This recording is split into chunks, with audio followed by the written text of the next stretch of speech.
Hey everybody, this is Jeremy Dunham, Editor-in-Chief of the IGN PlayStation team, and I'm very excited because today we get to talk about Resistance: Fall of Man, which is Sony's killer application for the PS3, and yes, it really is a killer app. But why is Resistance a killer app? Well, because it's far and away the best game that we've played out of all the PlayStation 3 titles we've sampled so far. One of the reasons for this is it has a top-grade developer. Insomniac Games is the same team that brought Spyro the Dragon to life several years ago, and the same guys that gave us the Ratchet & Clank series, which is a big favorite here at the IGN offices. What's unique about Fall of Man for Insomniac, though, is the fact that it's actually completely different gameplay-wise than the last couple of games, where they're typically known for their mascot-type platformer mixed with actioners. This is a straight first-person shooter, and not only is it a first-person shooter, but it's a very good one.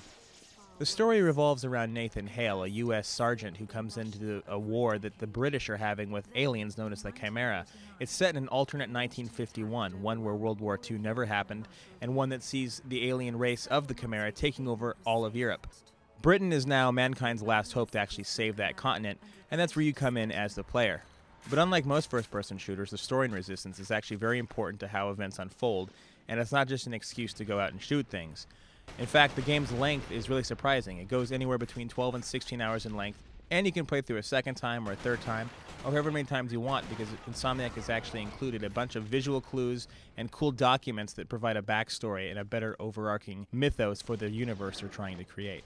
Now, at the forefront of any first-person shooter is strong AI and good weapons, and those are two things that Resistance actually really has in spades.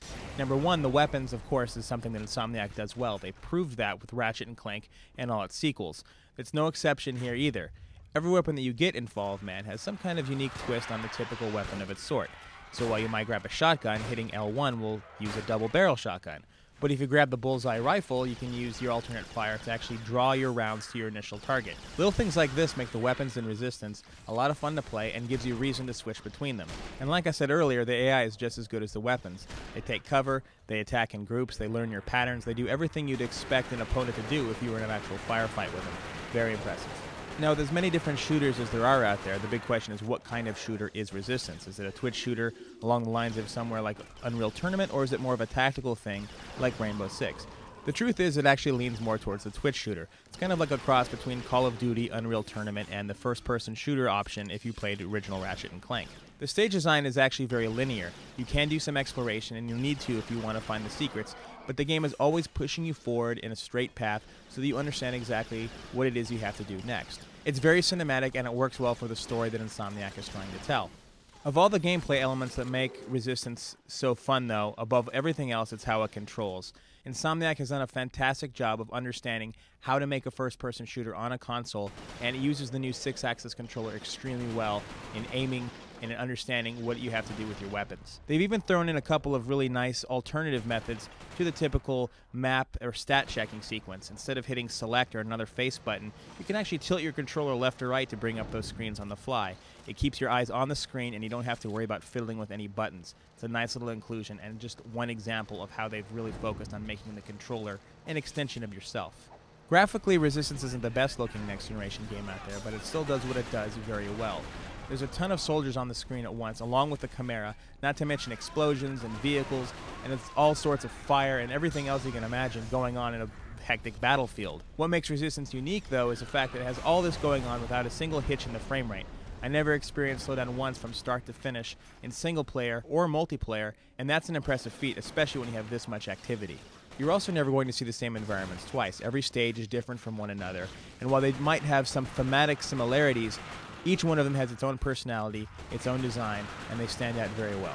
Now, I freely admit that there have been plenty of shooters out there that have offered a lot of these things before, but what really makes Resistance shine is the fact that its multiplayer is so fantastic. In all, you're looking at 8 different modes. You've got Capture the Flag, Deathmatch, you've got some team matches in there, you've got alterations known as Breach and Meltdown. There's so many variations on popular multiplayer options that there's really something for everybody in here, and it's really hard to get tired.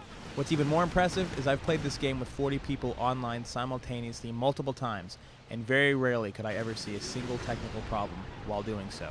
You will see the occasional draw distance problem or some collision issues here and there, and there are some areas in each stage that are a little too inactive for their own good. You might run into a couple of dead spots before hitting your next big action point. The only other real issue I have as a fan of the story is that the ending really never ties up all the loose ends. Obviously, this is built as a franchise and there's going to be a future for Resistance, but I would have liked to have seen a little bit more satisfaction with how things ultimately played out. But you know what? I can live with it, because everything about Resistance from the beginning to end screams must play. It's a fun game in both single player and multiplayer. It's the must-own title for the system if you pick it up on launch day or any other month after that, and it easily stands up to any of its competitors' multiplayer options any day of the week. In short, I love this game and I think you will too. Go out and buy it.